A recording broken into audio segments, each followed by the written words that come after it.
ऐसा कैसे हुआ? विज्ञान की भाषा में आप ये कह सकते हैं इसमें से एनर्जी ज़्यादा निकलती है, इसकी तरंगों ने प्रभावित किया है, तुम्हारे खोटे विचार ने प्रभावित किया है, जो भी कहो, लेकिन उस पर प्रभाव तो पड़ा, इसका मतलब है वो जीव है। और ये तो विज्ञान ने सिद्ध कर दिया कि अगर तुम पेड़ पौधों को भी गीत सुनाते हो तो उसमें भी अच्छे और ज़्यादा फल और फूल आते। विज्ञान ने सिद्ध किया है इस चीज़ को, विदेशी वैज्ञानिकों ने भी प्रयोगशाला में। और अभी कई गौशालाओं में ऐसे प्रयोग करते हैं, और प्रयोग नहीं तो यूं सहज संस्कृति है, बोले गायें हैं दूध दे रही हैं और बांसुरी बज रही है, नमोकार की धुन बज रही है, गायें ज़्यादा दूध देती हैं। गायें तो जीव हैं ही, वो तो बड़े हैं, सबको दिखते ही हैं।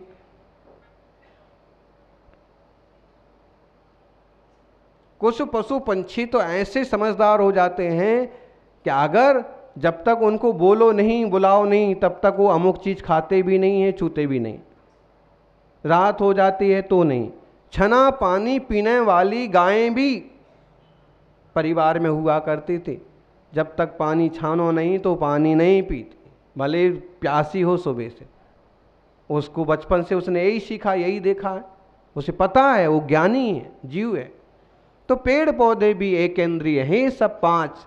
प्रत्रस मतलब क्या? त्रस मतलब हुआ 2 इंद्रिय से लेकर के पंचेंद्रिय तक के जीव।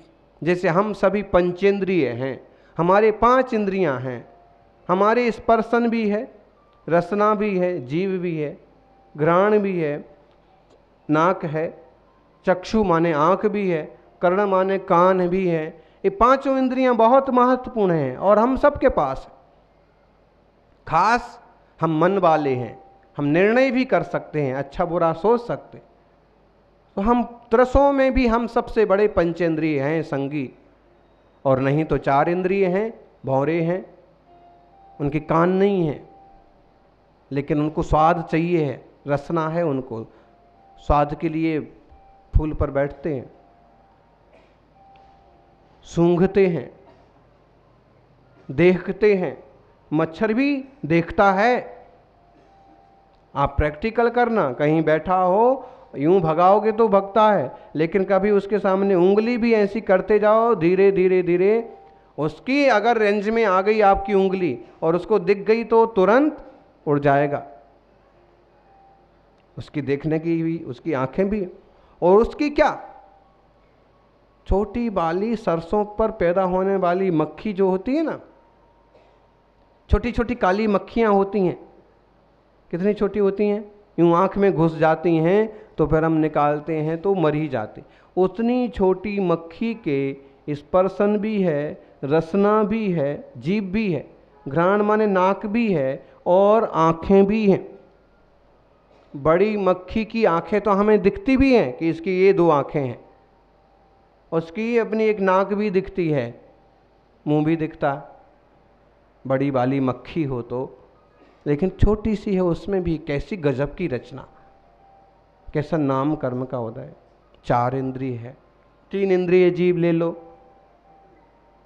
3 इंद्रिय में बिच्छू, बिच्छू 3 इंद्रिय है, भले इतना बड़ा हो और इतना बड़ा भी हो सकता है। उसको स्पर्शन इंद्रिय है, छूना, उसको संवेदन शरीर से होता है। रसना जीभ भी होती है उसके हिसाब से। घ्राण नाक होती है, आंख नहीं होती है बिच्छू को, केंकड़े को होती है, बिच्छू को नहीं होती। केंकड़ा उसको देख लेता है और वो भाग जाता है, बिच्छू आपको नहीं, किसी चीज को नहीं देख पाता, उसकी आंख नहीं है, इसलिए 2 इंद्रिय कम हो गई, 3 इंद्रिय है। 2 इंद्रिय कौन है? स्पर्शन है, रसना, जैसे केचुआ, क्या बोलते हैं गुजराती में?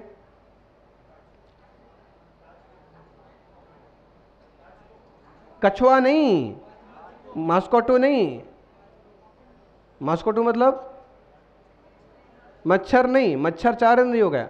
कछुआ इंग्लिश में क्या बोलेंगे?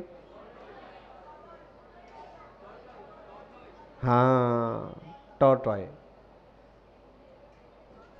नहीं, जो भी है, काचवो ये सही है गुजराती, लेकिन कछुआ जो है वो पंचेंद्रिय है, उसे सब मालूम पड़ता है।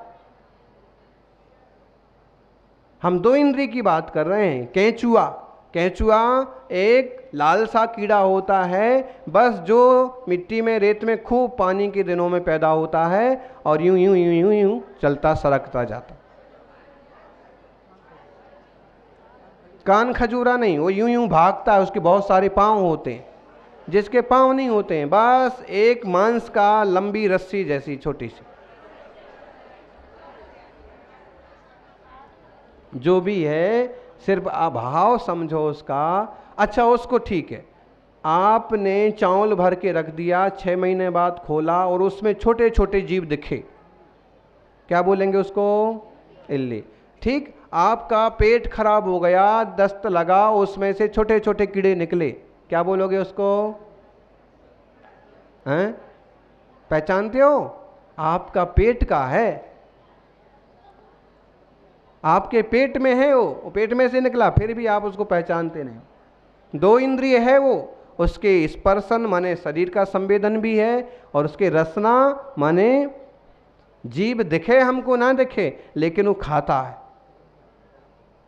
पत्ते पर रहने वाले कीड़े हैं ना, वो दो इंद्रिय हैं, पत्ते पर घूमने वाली इल्ली, लेकिन वो पत्ते को खाती है, हमको खाती हुई दिखती है। देर में मालूम पड़ता है कितनी खा गई।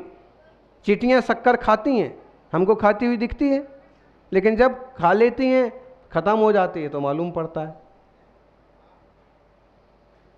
ऐसे एक इंद्रिय, दो इंद्रिय, तीन इंद्रिय, चार इंद्रिय, पंचेंद्रिय जीव हैं। हम सब 5 इंद्रिय वाले हैं, मनुष्य हैं, मन वाले हैं। जानवर जो है ना, वो भी मन वाले हैं। गाय हमारी बात सुनती है, नाम पुकारने पर आती है। बस ये है कि हम मनुष्य हैं, वो त्रियंच हैं, पशु हैं। इतना अंतर है पर्याय का। तो न स्थावर जीवों की हिंसा करना, न त्रस की। फिर हमारी जिंदगी कैसे चलेगी? गृहस्थ ने पूछा, जिंदगी कैसे चलेगी? तो कहते हैं प्रभु कि भाई फिर ऐसा करो, कम से कम त्रस घात तो नहीं करना। जरूरत पड़ती है साग भाजी खा लेना, जरूरत पड़ती है पानी पी लेना, जरूरत पड़ती है आग जला लेना, जमीन खोद लेना, गृहस्थी हो तुमको ये जरूरत पड़ेगी, इतना भले कर लो, लेकिन कम से कम पशु पंछी कीड़े मकोड़ों बेकार में इनको मारने की कोई जरूरत नहीं है। इस हिंसा से तो बचो। इसीलिए हमारे देश और संस्कृति में कीड़े को मारना भी पाप समझा जाता है। शुरू से भरा हुआ है कि नहीं, किसी को दुख नहीं पहुंचाना।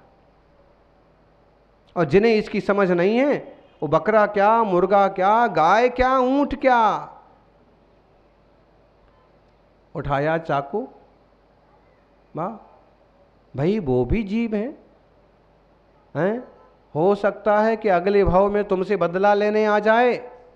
अभी तो शरीर छूट जाएगा, फिर किसी और रूप में तुमसे बदला लेने आएगा, तुम्हें भी लेने के देने पड़ जाएंगे। इसलिए अहिंसा धर्म, अहिंसा परमो धर्मः। इस महान अहिंसा धर्म को अपन सभी जिएं, मिलजुल करके अपनी आत्मा का, अपने परिवार का और देश का विकास करने का पुरुषार्थ करें। ऐसी मंगल भावना। जय बोलिए 24 तीर्थंकर भगवान। ओम नमः सिद्धेभ्यः। बहु समय થઈ ગયો છે, પણ હવે પ્રવચન બાકી છે। બધા हाथ जोड़ के मंगलाचरण। ओम नमः सिद्धेभ्यः। ओम नमो जिनाणम्। तज्जयति परम ज्योति समं समस्तैरनन्तपर्यायै। दर्पण तलयो सकला प्रतिफलति पदार्थमालिका।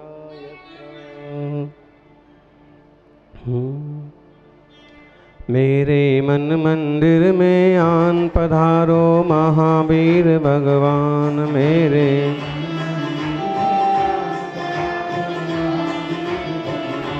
मेरे मन मंदिर में आन पधारो महावीर भगवान मेरे।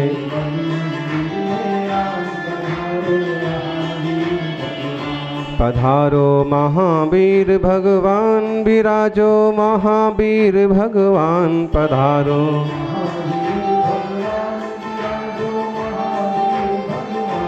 मेरे मन मंदिर में आन पधारो महावीर भगवान मेरे।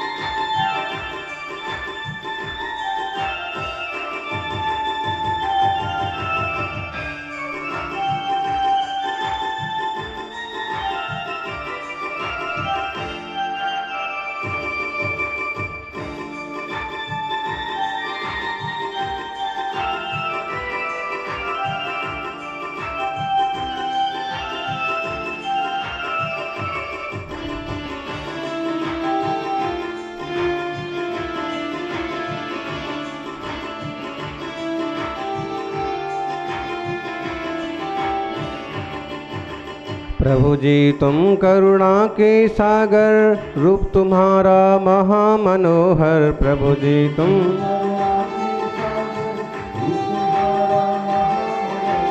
प्रभु जी तुम आनंद सरोवर, रूप तुम्हारा महामनोहर।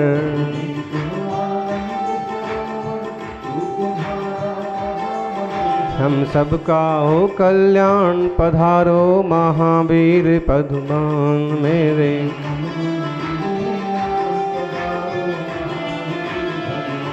मेरे मन मंदिर में आन पधारो महावीर भगवान मेरे। मन मंदिर मेरे मन मंदिर में आन पधारो महावीर भगवान मेरे। मन मंदिर में आन पधारो महावीर भगवान। आदिम तीर्थेश्वर आदि विधाता देवाधिदेव महादेव आदिनाथ भगवान की। वर्तमान जिन शासन नायक वर्धमान महावीर भगवान की। आचार्य श्री आदि सागर जी महाराज की। आचार्य श्री महावीर कीर्ति महाराज की। तपस्वी सम्राट गुरुदेवाचार्य श्री सन्मति सागर जी महाराज की। बोले परम पूज्य 108 आचार्य श्री सुनील सागर जी महाराज की जय। आचार्य संघ की जय। जयकारा गुरुदेव का, जयकारा गुरुदेव का, जयकारा गुरुदेव का।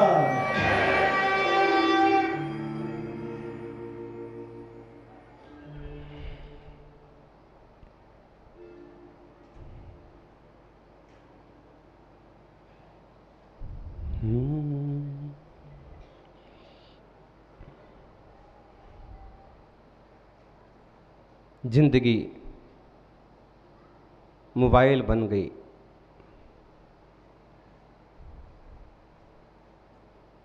पहले जिंदगी बाइक के भरोसे चलती थी, आजकल जिंदगी बाइक के भरोसे चलती है। बाई माँ, किसी देश में पत्नी को भी बाई बोलते, और बाइक टू व्हीलर, और अब उससे भी आगे बाई और बाइक से भी आगे निकलकर मोबाइल। और इसलिए अब प्रवचन भी हो तो मोबाइल की भाषा में ही बोलना पड़े। डॉक्टर के पास मरीज गया, बोला मोबाइल की भाषा में। लिखा था हॉस्पिटल में, अगर तुम मोबाइल की भाषा में बताओगे तो तुम्हारा सारा का सारा बिल माफ़ कर दिया जाएगा। उसने कहा SMS तो बहुत आ रहे हैं, SMS तो बहुत आ रहे हैं, लेकिन आउटगोइंग नहीं हो रहा। इनकमिंग बराबर है, आउटगोइंग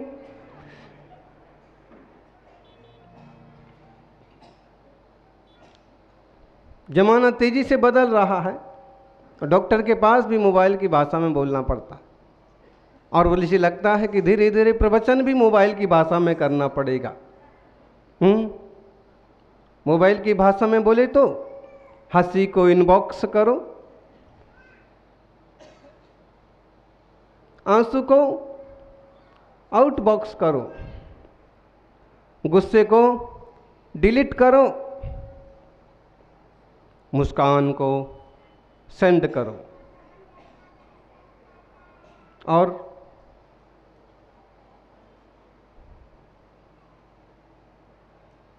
जीवन में इतना कर लिया तो हमेशा शांति की रिंगटोन जिंदगी में बजती रहेगी।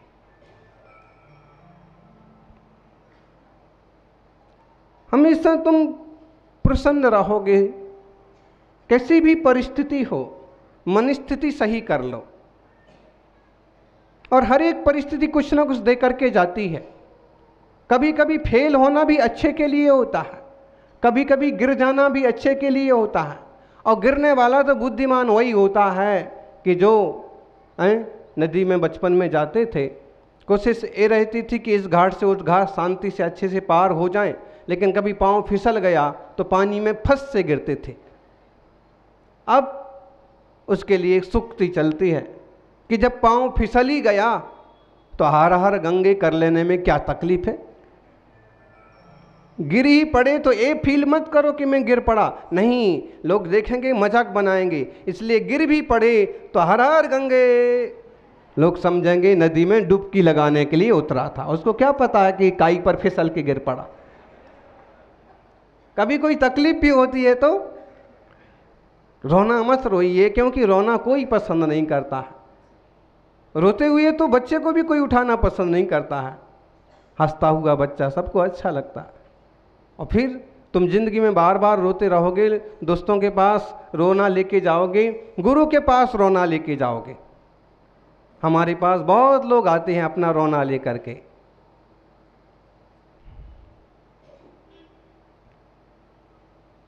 लेकिन ज़्यादा रोना रोते रहोगे तो तुम्हारी सूरत ही रोनी हो जाएगी।